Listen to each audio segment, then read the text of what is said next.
جب جناب حسین کے قافلے میں زینب تھی اور یہ قافلہ کربلا سے باہر پہنچا ہوا تھا، کربلا کے قریب تھا، مقام نخیلہ بتایا جاتا ہے۔ اس مقام پہ جب یہ قافلہ پہنچا تو تاریخ میں ملتا ہے کہ جب حسین نے محرم کا چاند دیکھا تو حسین نے کیا جملے ارشاد فرمائے، کہا اِنَّا لِلَّهِ وَإِنَّا إِلَيْهِ رَاجِعُونَ۔ اے 1400 سال بعد اتنی گریہ کرنے والوں، میں آپ سے پوچھتا ہوں، آپ سن کے حسین کا یہ جملہ رونا شروع کر دیا، گریہ کی آوازیں بلند ہوگی، میں آپ سے سوال کرتا ہوں، کیا زینب نے نہ سنا؟ ہائے ہائے ہائے، کیا زینب نے یہ جملہ نہ سنا؟ ہاں دادارو، زینب تڑپ کے آتی ہے اپنے بھائی حسین کی آبا کو پکڑ کے کہتی ہے، حسین کیا کہا؟ حسین کیا یہ وہی محرم ہے جس میں تیری شہادت ہونی ہے؟ دادارو، حسین نے یہ جملے کہے، میرے بھائیو، میرے آقا حسین نے وہ پورا واقعہ بیان کیا۔ میں آپ سے ایک جملہ کہتا ہوں، یہ جو آپ 1400 سال بعد یہاں پہ موجود ہیں، کیوں؟ اس لیے یہ حسرت ہے زینب کی۔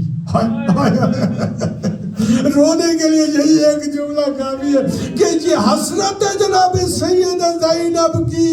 وہ کیسے کہ حسین کی شہادت کے بعد زینب جب مدینہ میں پہنچی تو نانے کی قبر پہ اپنے آپ کو گرا کے کہا، نانا تیرا نواسہ شہید ہو گیا، نانا قبر سے باہر آؤ، مجھے پرسہ دو، ابھی تک مجھے حسین کا کسی نے پرسہ تک نہیں دیا۔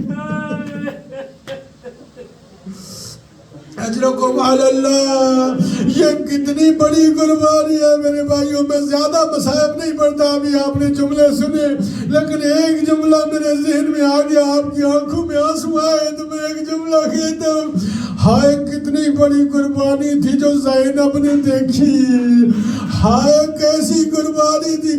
70 قدم پہ دیکھ رہی تھی، 70 قدم پہ بھائی کو شہید ہوتے ہوئے، سر پہ قرآن رکھ کے، میں خود گیا ہوں وہاں پہ کربلا میں بڑی دفعہ، سر پہ قرآن رکھ کے وہ مقام موجود ہے دل زینبیہ پہ، اور کہہ رہی تھی یہ شمال، یہ جہاں تو کھنڈا خنجر چلا رہا ہے، یہاں میری ماں زہرا بوسے لیا کر۔ اجرکم علی اللہ، اجرکم علی اللہ۔ اور ہاں میں ایک جملہ اور بھی کہوں گا میرے بھائیوں، بہن تو 70 قدم پہ دیکھ رہی تھی، بیٹی کہاں دیکھ رہی تھی؟ اللہ کرے کبھی کوئی ایسا وقت نہ آئے کہ 4 سال کی بچی ہو باپ کو آنکھوں کے سامنے شہید ہوتا ہوا دیکھے۔ صرف شہید ہوتا ہوا نہیں دیکھا، روایتوں ملتا ہے ایک ملعون آیا، کچھ اس طرح کا احترام کیا کہ زینب کے رخسار، سکینہ کے رخسار زخمی ہو گئے۔ حسین کہ اس واقعہ کو یاد کرنے والی زینب کی حسرت تھی، آپ زینب کی حسرت ہے جو آج یہاں پہ جمع ہوئے ہیں میرے بھائی۔ اور میری دعا ہے پروردگار عالم ہمیں صحیح معنوں میں خلوص سے، دل سے عزاداری حسین وجالانے کی توفیق عطا فرمائے۔ بھائیو یہاں پہ آؤ نا، میں ایک جملہ کہتا ہوں اور پھر میں اپنے موضوع پہ جاتا ہوں۔ جب بھی یہاں آؤ نا، یہ آپ کا آنا کوئی عام آنا نہیں ہے، یہاں پہ پرسہ لینے والے موجود ہوتے ہیں، یہاں پہ وارث غم موجود ہوتے ہیں۔ جب بھی آؤ بڑے خلوص سے آیا کرو، یوں سمجھ کے آیا کرو کہ معصومین، اور نہیں تو میرا امام زمانہ ہم سے پرسہ وصول کرنے آئیں گے۔ ایک اپنے دل میں خلوص سے، اپنے دل میں خلوص، اپنے دل میں یہ ساری چیزیں لے کے آئے کریں۔ اور دوسری بات یہ ہے کہ میں انتظامیہ کی طرف سے بھی، اپنی طرف سے بھی یہ بات کرنا چاہتا ہوں کہ ڈسپلن کا خیال رکھیں، اپنے دوستوں تک یہ پیغام ضرور پہنچائیں کہ وقت پہ مجلس شروع ہوگی، وقت پہ ختم ہوگی، یہ بڑا ضروری ہے۔ ڈسپلن ہی کسی قوم کا اعزاز ہوتا ہے، ڈسپلن ہی کسی قوم کا، کوئی قوم اگر صاحب ڈسپلن ہو تو وہ قابل احترام ہوتی ہے۔ ہمیں معصومین نے یہ بتلایا، ضرور شرکت کریں اور سب لوگ ٹائم پہ آئیں، تاکہ بڑے خوبصورت پڑھنے والے موجود ہیں ہمارے پاس۔ ملک صاحب بڑی دور سے آتے ہیں اور یہ انشاءاللہ یہاں پہ ڈیوٹی دیں گے جو جب ان کے پاس ٹائم ہوگا۔ دوسرے پڑھنے والے بھی بڑے خوبصورت پڑھنے والے ہوں گے، پڑھنے والوں کو بھی بتلائیں، سننے والے بھی جو ہے وہ ٹائم پہ آئیں، تاکہ یہ خوبصورت یوم آزاد اور اس عزاداری کی بدولت دین ہم تک پہنچائے۔ یہ دین کسی کی اوقات نہیں، نہ کسی مولوی کی، نہ کسی واعظ کی، نہ کسی ذاکر کی، یہ ذکر معجزہ ہے۔ میری آقا ذاتی زینب نے جو دربار یزید میں خطبہ دیا نا، میں نے کبھی شاید یہیں پہ یا کسی جگہ پہ کچھ جملات آپ کی خدمت عالیہ میں عرض کیے تھے کہ جناب سید زینب نے چیلنج کیا تھا آواز خداوندی میں، لہجے خداوندی میں، یا یزید کت کہتک وسع سعیک فواللہ لا تنم ذکرنا، اللہ کی قسم، جلال الہی میں زینب کہہ رہی تھی، اللہ کی قسم تو ہمارے غم کو نہیں مٹا سکتا۔ یزید کے دربار میں زینب نے یہ کہا کہ تو ذکر حسین مٹانا چاہتا ہے، اللہ کی قسم ہمارے ذکر کو نہیں مٹا سکتا۔ ایک مل کر بآواز بلند سلام۔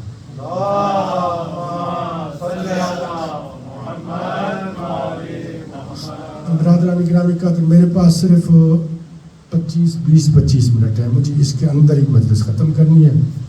اگرچہ میں مکمل مجلس پڑھنے کے لیے آیا تھا، لیکن ظاہر انشاءاللہ آنے والے ایام میں ذکر ہوتا رہے گا۔ میں نے آپ کی خدمت عالیہ میں بغیر تمہید کے شروع ہو رہا ہوں، تمہیداً تو مصائب ہو گیا آپ کی تمہید کربلا کی۔ میرے صلوات پر محمد وآلہ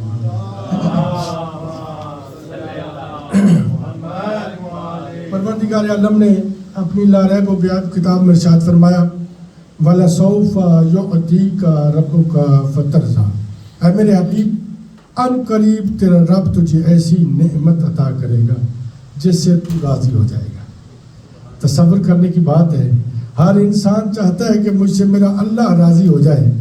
تمام انبیاء آدم سے لے کر حضرت عیسیٰ تک ہر نبی، ہر ولی، ہر انسان کی خواہش یہ تھی کہ میں یہ عمل کروں اللہ مجھ سے راضی ہو جائے۔ کیا عظمت ہے مصطفیٰ کی کہ اللہ کہہ رہا ہے کہ اے میرے حبیب وَلَسَوْفَ يُعْطِيكَ رَبُّكَ فَتَرْضَىٰ، ان قریب تیرا رب تجھے ایسی نعمت عطا کرے گا جس سے تو راضی ہو جائے گا۔ اللہ چاہتا ہے کہ میرا حبیب راضی ہو جائے، اور جس سے مصطفیٰ راضی ہو گئے اس سے اللہ راضی ہو گئے۔ اور وہ مصطفیٰ کی ذات ارشاد فرماتی ہے، احب اللہ من احب فاطمہ، اللہ اسے پسند کرتا ہے جو جناب زہرا کو سے محبت رکھے۔ اللہ چاہتا ہے کیا کہ مجھ سے میرا حبیب مصطفیٰ راضی ہو جائے، اور مصطفیٰ چاہتے ہیں کہ اس سے اللہ راضی ہو جس سے زہرا راضی ہو۔ کیا عظمت ہے میری آپ آزادی زہرا کی، کتنی عظیم ترین خوشخبری ہو رہی ہے کہ ان قریب تیرا رب تجھے ایسی نعمت عطا کرے گا جس سے تو راضی ہو جائے گا۔ اور پھر ایک اور سورہ مبارکہ میں اللہ نے وہ خوشخبری بتا دی کہ میں نے گفٹ دیا کیا، بسم اللہ الرحمن الرحیم، انا اعطیناک الکوثر، اے میرے حبیب میں نے تجھے کوثر عطا کر دیا، میں نے تجھے کوثر عطا کر دیا۔ اب چونکہ وقت 20 منٹ میں ہی مجلس مکمل کرنی ہے، مسائل بھی پڑھنے اور فضائل بھی، تو وہ کیا چیز ہے کوثر؟ تو پیغمبر اسلام نے بتلایا کہ وہ کوثر کیا ہے۔ خود پیغمبر اسلام نے ارشاد فرمایا یہ کوثر یہ ہے، اولنا محمد، اوسطنا محمد، آخرنا محمد، کلنا محمد، کہ اس سے مجھے میرے صلب سے نسب بھی ملا، حسب بھی ملا۔ توجہ، صلوات پر محمد و آل محمد۔ اسی لیے تو اللہ نے حدیث قصہ میں ارشاد فرمایا، کیا ارشاد فرمایا؟ اہل آسمان کو، زمین والوں کو نہیں، اللہ آسمان والوں سے مخاطب ہو کے ارشاد فرما رہا ہے کہ یا اہل السماء، اے ملائکہ، ما خلقت سماء مبنیہ ولا ارضا مدحیہ ولا قمرا منیرا ولا شمسا مضیہ ولا بحرا یجری ولا فلکا تسری الا لعجل ہؤلاء الخمسۃ الذین هم تحت الکساء۔ اور پھر اللہ نے کیا کہا؟ وعزتی وجلالی، مجھے میری عزت کی قسم، مجھے میرے جلال کی قسم۔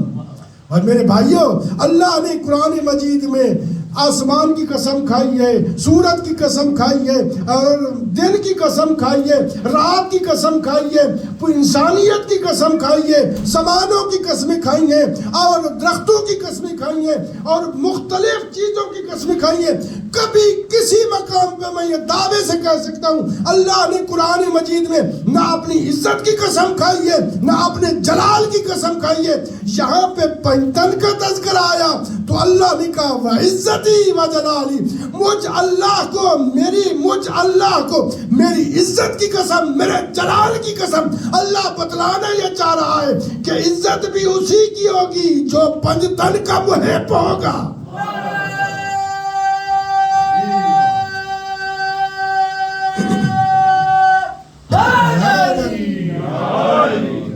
توجہ ہے نا، وعزتی وجلالی۔ اور پھر اللہ نے عجیب ارشاد فرمایا ما خلقت السماء مبنیہ، کہ میں نے آسمان کو خلق نہیں کیا مگر ان پنجتن کی محبت میں، زمین کو خلق کیا ان کی محبت میں، اور میں نے سورج کو روشنی عطا کی ان کی محبت میں، چاند کو چاندنی عطا کی ان کی محبت میں، ستاروں کو کہکشاں عطا کی ان کی محبت میں، دریاؤں کو روانگی ملی ان کی محبت میں۔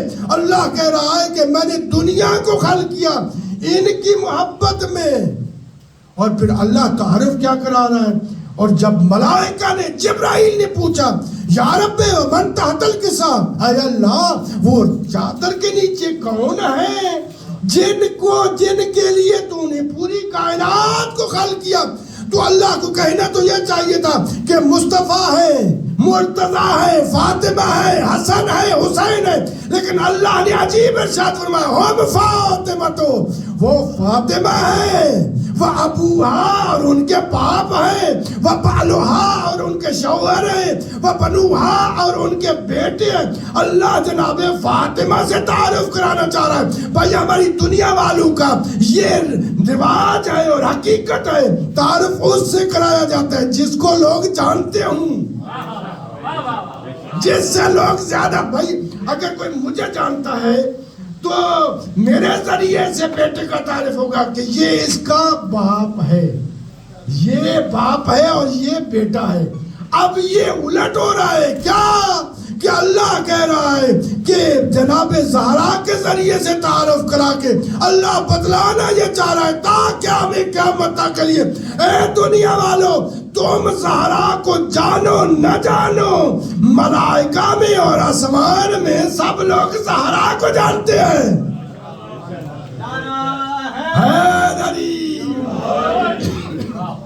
توجہ ہے نا، اسی لیے جناب ختمی مرسل نے ارشاد فرمایا الفاطمہ تو ام ابیہا، فاطمہ اپنے باپ کی ماں ہے۔ یہ اس ایک جملے کی تصریح کے لیے مجھ جیسے بالکل سطحی طالب علم کو کم از کم 5 مجالس پڑھنی چاہیے، تو تب یہ حقیقت اشکار ہوتی ہے۔ الفاطمہ تو ام ابیہا. میرے بھائیوں کبھی بیٹی بھی باپ کی ماں بنتی ہے؟ نہیں، بیٹی باپ کی بیٹی ہوتی ہے، ماں نہیں ہوتی. پیغمبر اسلام نے یہ کیوں کہا کہ ام ابیہا؟ یہ باپ کی، یہ نہیں کہا کہ مجھ مصطفیٰ کی، کہا ام ابیہا اپنے باپ کی ماں ہے. تو آئے دیکھتے ہیں کہ ماں کی خصوصیت کیا ہوتی ہے. ہائے ہائے ہائے ہائے، سمجھ گئے تو لطف آئے گا. باپ اور ماں کی خصوصیت کیا ہوتی ہے کہ ضروری نہیں ہے کہ باپ کے وسیلے سے بیٹا دنیا میں آئے. کیوں؟ اس لیے کہ ہمارے سامنے مثال ہے، حضرت عیسیٰ بغیر باپ کے آ گئے اس دنیا میں. لیکن یہ ضروری ہے کہ بیٹے کے ذریعے سے، ماں کے ذریعے سے بیٹا آئے. یعنی ماں کا وجود ضروری ہے. بیٹے کے آنے کے لیے ماں کا وجود ضروری ہے، اور پھر ماں کا احترام بھی ہے. پیغمبر اسلام یہ جو بتلا رہے تھے، میرا وقت ختم ہو گیا، پیغمبر اسلام یہ جو بتلا رہے تھے وہ اس لیے بتلا رہے تھے کہ بتلانا یہ چاہ رہے تھے کہ میرے وجود کو اگر مکمل کیا تو فاطمہ کے ذریعے سے. کیوں؟ اس لیے میرے بھائیو، اس لیے پیغمبر اسلام نے یہ جملے ارشاد فرمائے کہ میں آپ سے سوال کرتا ہوں. بڑے ماشاءاللہ بڑے تجربہ کار اور بڑے ایجوکیٹڈ لوگ تشریف فرمائے. میں آپ سے سوال کرتا ہوں، مجھے یہ بتلائیے کہ بھائی پیغمبر جتنے بھی انبیاء آئے، جتنے بھی اولیاء آئے، وہ کون ہیں؟ مرد. یعنی جنس میں عورت کوئی نہیں ہے. نبیوں میں، ولیوں میں، جو ائمہ تحرین کا، میں یہ عارضی ولی کی بات نہیں کر رہا، ٹھیک ہے نا، ان میں شاید ایک دو ہیں تو میں ان کی بات نہیں کر رہا. میں تو من جانب اللہ جو ولی آئے میں ان کی بات کر رہا ہوں. تو دیکھیے ان میں عورت کوئی نہیں آئی. تو اب دیکھیے بہت سارے معاملات، مسائل ایسے ہیں جو مرد کے اور ہیں، عورت کے اور ہیں. مثال کے طور پر میں بڑے خوبصورت ایک مثال آپ کی خدمت عالیہ میں بیان کرتا ہوں کہ دیکھیے میرے بھائی، سونا مرد کے لیے پہننا حرام ہے، عورت کے لیے زینت ہے. عورت کے لیے اگر زینت کے لیے پہنتی ہے تو مستحب ہے، ثواب ہے. زینت تو ثواب ہے اپنے شوہر کے لیے، تو وہ ثواب ہے. تو اب یہاں پہ کوئی نمونہ عمل چاہیے تھا جو تا قیامت تک آنے والی مستورات کے لیے سیرت حسنہ موجود ہو. اس لیے پیغمبر اسلام نے ارشاد فرمایا الفاطمہ تو بضعۃ منی، فاطمہ مجھ رسول کی رسالت کا حصہ ہے.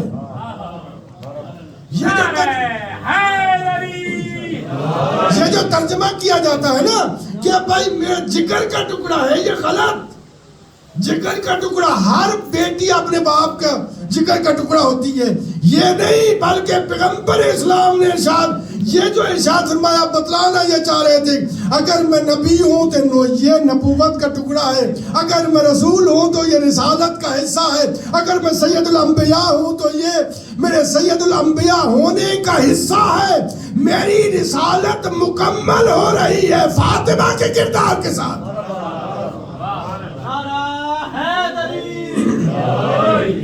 توجہ ہے نا برادران گرامی کا؟ اور یہی وجہ ہے ہمارے سامنے ایک عجیب بات آتی ہے، عجیب بات، اور وہ مستند بات ہے تمام ملت اسلامیہ میں کہ پیغمبر اسلام کو 23 برس تک قرآن آتا رہا. وہی لے کے آیا جبرائیل امین، اور مکہ میں آئی، بیت اللہ میں آئی، غار حرا میں آئی، غار ثور میں آئی، مختلف جگہوں پہ، جنگ کے میدان میں، گھر میں جبرائیل آمین وحی لے کر نازل ہوا. بڑی توجہ چاہتا ہوں، آپ کو لطف آئے گا اگر متوجہ ہوئے تو. اب کیا پیغمبر اسلام کھڑے ہیں تو وحی آئی تو وحی لے لی، بیٹھے ہیں تو وحی لے لی، سوئے ہیں تو وحی لے لی، جنگ کر رہے ہیں تو وحی لے لی، کھانا کھا رہے ہیں تو وحی لے لی. جہاں پہ جبرائیل آیا، جس حالت میں پیغمبر ہے اسی حالت میں پیغمبر نے وحی لی ہے. کبھی کسی جگہ پہ کسی بھی ملت اسلامیہ کے عالم نے یہ نہیں لکھا کہ وحی کے احترام میں پیغمبر اسلام کھڑے ہوئے ہوں. نہیں، جہاں ہے، جس حالت میں ہے وہ اسی حالت میں وحی لیتے تھے، اسی حالت میں قرآن لیتے تھے، اسی حالت میں پیغام خدا لیتے تھے، اسی حالت میں وہ اسلام لیتے تھے. لیکن جب کبھی بھی فلما داخل الفاطمہ،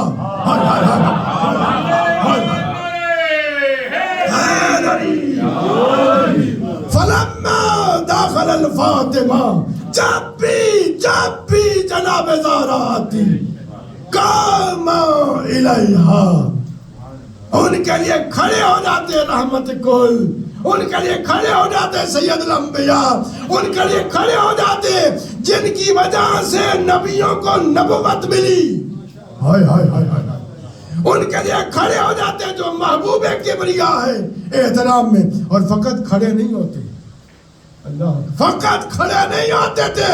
میں حدیث کو مکمل کرتا ہوں. فلما داخل الفاطمہ، جب بھی فاطمہ آتی، قام الیہا، الیہا بتلا رہا ہے کھڑے ہوتے اور اس کی تو ان کی طرف چلتے، وقبلہا علی راسہ، اور ان کے سر کا بوسہ لیتے. اور پھر اگلا جملہ بڑا عجیب ہے، وَأَجْلَسَهَا عَلَى مَجْلَسِهِ، اور انہیں اپنے مقام پر بٹھاتے. اللہ اکبر، کیا عظمت ہے زہرا کی، کیا مقام ہے جناب زہرا کا.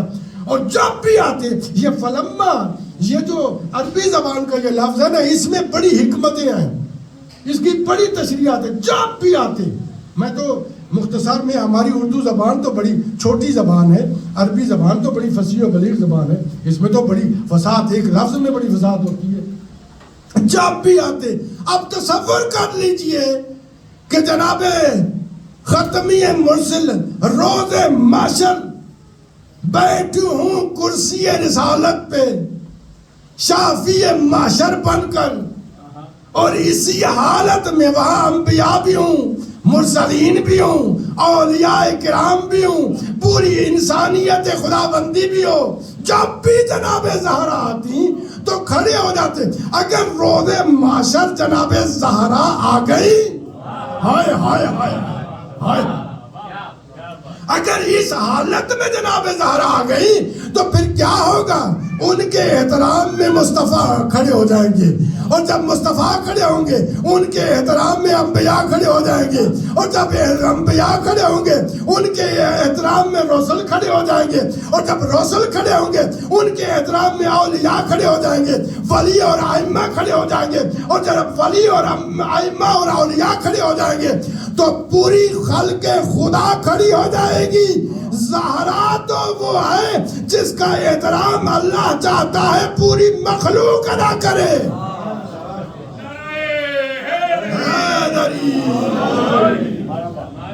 توجہ ہے نا برادران گرامی قدر، کیا عظمت ہے جناب زہرا کی. جب بھی آتے نا تو اسے اپنے مقام پر بٹھاتے، اسے احترام دیتے. برادران گرامی قدر، جناب زہرا بابا کے بعد پیغمبر اسلام کے صحابی کے دربار میں گئی. ہائے ہائے، یہی ایک رونے والی بات ہے جو تا قیامت تک ہمیں رلائے گی. برادران اکرامی قدر، زہرا گئیں اپنے بابا کے دربار میں، اور روایت یہی ہے کہ بابا کے صحابی منبر پہ بیٹھے رہے، زہرا بڑی دیر کھڑی رہی. جو رونے کے لیے ہے، بعض تاریخوں میں ملتا ہے کئی گھنٹوں تک زہرا کھڑی رہی، وہ بیٹھے رہے. اور جناب زہرا نے سوال کیا، اور سوال کا جو جواب ملا سنو گے، لیکن میں ایک جملہ یہاں پہ روک کے کہنا چاہتا ہوں، اگرچہ مختصر مصاحب ہے لیکن ایک جملہ کہنا چاہتا ہوں. میں کہنا چاہتا ہوں زہرا کا سوال کجا، تلخی جواب کجا. جناب زہرا دربار میں گئی، کئی گھنٹے تک دربار میں کھڑی رہی. پوچھا گیا کس لیے آئی؟ کہا بابا کو حق لینے کے لیے. کیا حق ملا؟ کہا نہیں کوئی گواہ لاؤ، اور گواہ کون تھے؟ حسن تھے، حسین تھے، علی تھے۔ اور جب گواہ دیے گئے کہا نہیں کوئی جناب زہرا سے کہا گیا، ذرا تصور کرو کہ وہ کیا مانگ رہے تھے، وہ کیسے لوگ تھے۔ ایک مرتبہ کہا رسول کی کوئی وصیت ہے؟ جناب زہرا نے ایک رسول اللہ کا لکھا ہوا خط دیا، اور اس نے لیا ملعون نے، اور اس نے اس کو پھاڑ کے پھینک دیا۔ ہائے ہائے ہائے اللہ اکبر۔ آپ کا کوئی جگر کوئی پتھر ہے کہ نہیں ہوئے گے میرے بھائیو؟ عجیب جملے ہیں۔ کیا ایک عجیب عالم ہے سندھی، وہ لکھتا ہے کہ اسی طرح ایک بڑا عالم دین تھا نجف کا، وہ ایک کاغذ کا ٹکڑا لیتا اور اس کو پھاڑ کے نیچے پھینک دیتا، ممبر سے نیچے اترتا، پھر وہ کاغذ کے ٹکڑے کو چن کے ممبر کے اوپر آتا، اور آ کر وہ کہتا اتنی دیر میں زہرا بوڑھی ہو گئی۔ اللہ۔ اور میں کہتا ہوں، میں سادات سے اپنی بہنوں سے بلخص معافی مانگ کے ایک جملہ کہنا چاہتا ہوں، اور مجتہدین نے نہ لکھا ہوتا میں نہ پڑھتا، یہ بڑا سخت جملہ ہے لیکن مجھے حکم دیا گیا ہے کہ ضرور پڑھیے۔ کیا عجیب ہے، جب جناب زہرا واپس آئی ہے نا دربار سے، تو وَبْيَضَّتْ رَأْسَهَا، زہرا کے سر کے بال سفید ہو گئے، اور یہ تو تھی ماں، گئی تھی صحابیوں کے ساتھ، صحابیوں کے دربار میں، اور ساتھ جانے والے کچھ اور بھی تھے، اور چادر بھی تھی۔ ہائے، ایک یہ ماں گئی، بیٹی بھی دربار میں گئی۔ اور جب بیٹی دربار میں گئی، ان کے پاس چادر نہیں تھی، ہاتھ پابند رسد تھے۔ اسی لیے آقا مازندرانی نے لکھا ہے کہ جب ماں گئی وَبْيَضَّتْ رَأْسَهَا، سر کے بال سفید ہو گئے، اور جب بیٹی دربار میں گئی وَأَمَرَتْ رَأْسَهَا، اتنی پتھروں کی برسات ہوئی کہ زینب کے سر کے بال سرخ ہو گئے۔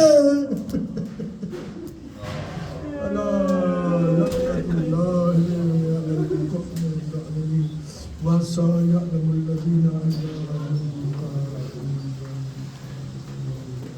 ماتم حسین یا حسین یا حسین یا حسین یا حسین یا حسین یا حسین بیمار کھڑی ہائے ویران وہ بیمار